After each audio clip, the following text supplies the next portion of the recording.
So the pictures you're looking at of that very fine gentleman, Monic Prager, aka Mickey Duff, the greatest boxing mind of all time. Like Lex Luger in Superman says, he's the greatest criminal mind of all time. I personally think Mickey Duff was the greatest pugilistic mind of all time. I'm just literally finishing writing a book which has exceeded 100,000 words. It's going to be huge. It's going to be thicker than the New Testament. I've had so much fun writing this book. I first started off planning on writing, speaking to 30 faces.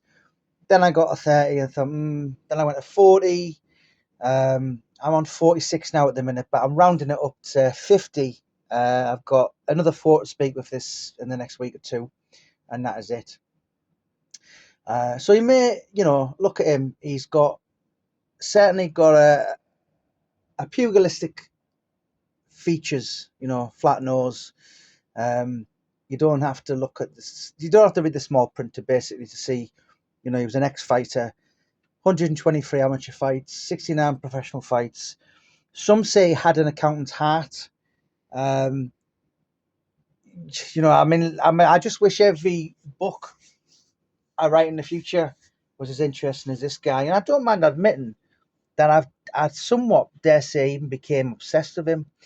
But what the video's about is he had such a skillful mind, and it was the irony that, obviously when he became very ill, that wonderful machine was sadly taken away, and dementia and Alzheimer's, and but I've lengthy, almost to the point borderline stalked people around him, and they've given me some incredible tales and very humorous stories, but some of the what I'm trying to say is, some of the predictions he did,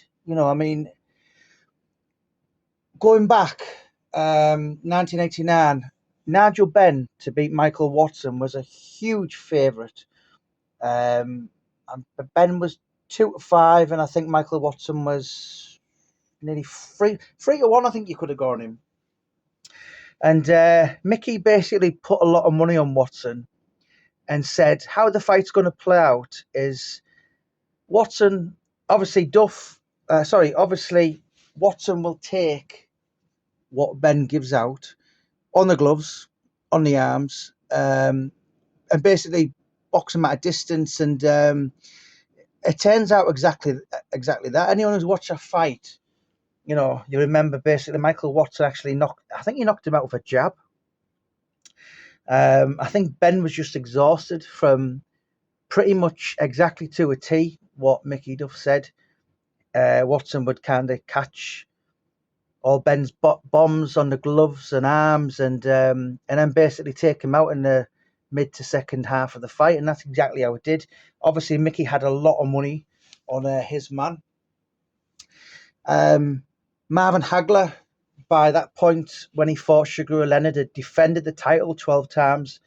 Hagler was a monster. Nobody in the right mind would want to go near him.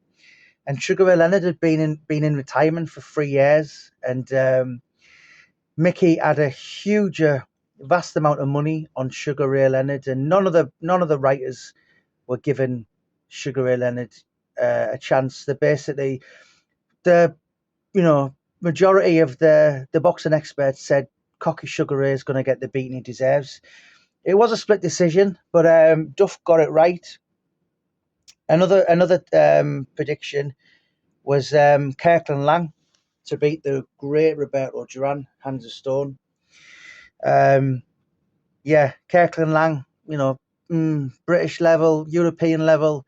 At this time, Duran was in his peak. This was the early 80s. He was the greatest ever, really, wasn't he, at lightweight? He was the GOAT. Nobody beat Duran at lightweight. And Mickey seen something in his man and got the win. And sadly, Kirkland Lang went missing for a year afterwards. But Mickey seen something in him, and obviously, won a vast amount of money. Another one is, well, I was chatting with Mickey's son the other day, and he was telling me about, so Roberto Duran, obviously the GOAT, the greatest lightweight of all time. But he was what he was, and that was a lightweight. So when he fought Ray Leonard the first time, people were going, have a day off, mate. Ray Leonard's a welterweight, Duran's a lightweight, and anyway, I know the second fight he gave in, and he didn't look like he belonged in the same ring. But that first fight he won, and a lot of people were saying, "Don't be ridiculous." And Mickey again won absolutely stackfuls of money. But none, to my research, bigger than Lloyd Honeyghan to beat Donald the Cobra Curry. 5.5 to 1. I think you probably could have got 6 to 1. Nobody in the world boxing, barring Buster Douglas beating Tyson in 1990, I think that's probably got to go down as the greatest upset in boxing history, certainly in my lifetime. Lloyd Honeyghan, Bermondsey. At that time, Donald Curry was basically like a Floyd Mayweather.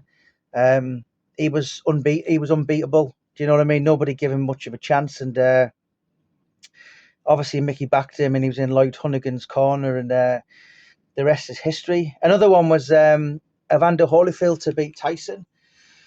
Now, Boxing News done an article, and basically they interviewed 18 people, serious people around the British boxing, and out of the 18 people, only 2 give Holyfield a chance, and one was Mickey Duff. And at the time, Holyfield had alleged heart problems, and you could have got up to 18 to 1 for Holyfield to beat Tyson. And Mickey Duff had a lot of money on him, and another one. I interviewed a guy, and he was in, I forgot where the Holyfield Lewis first fight was. Las Vegas or somewhere, one of the big bills. And he was talking to him before the fight, and he said, "Mickey, how do you think this fight's going to go?" And he said, "Well, I can see this will be a draw. The Yanks basically won't let Lewis win, and Lewis will win the rematch." And lo and behold, it turned out exactly how Mickey Duff predicted. He predicted that Lennox Lewis and Holyfield would draw in the first fight. He was ringside himself. I interviewed the guy who spoke to him for this book. But the greatest boxing mind in the history of, certainly in British boxing. He was just a walking, talking encyclopedia. He used to carry a little black book, but he knew all the numbers off by heart. He rarely.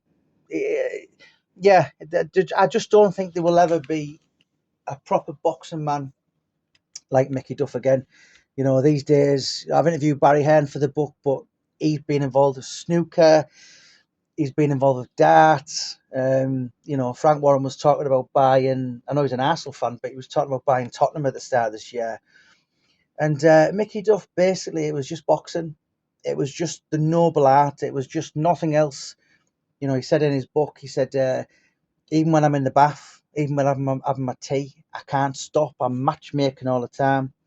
And I've met a lot of boxing greats. I've met so many of the big names. Your Mike Tysons, your Nigel Benns. I've kind of become friends with a couple as well, on a personal level. John L. Gardner's, Wayne Alexander's, Isham Pickering's, Gary's. So I've met a lot of Gary Sykes, I'm very familiar, but I've got to be honest, and if I could have met anyone in and around the boxing world, I really wish I could have met him. I was drinking when I was in basic training in the army. I used to drink a lot around Wardour Street in '99, and that was where Mickey's office was. And it's very sad that I would have loved to have met him. He absolutely captivates me. I've thoroughly enjoyed researching him, and it's just a shame that it's got to come to an end. So my next book's going to be Brian Clough and Colin Hart, who I interviewed for this book. he actually said to me, Mickey Duff was to British boxing what Brian Clough was to British football, and every bit as controversial. Now, I didn't even tell him I was going to, obviously I'd be writing a book on Brian Clough next. But yeah, I found it quite surreal how he came out of that status. Obviously, I'm doing one book and then he kind of brings on the next. But yeah, let us know your thoughts. Let us know your comments. Did you ever meet Mickey? I would love to know.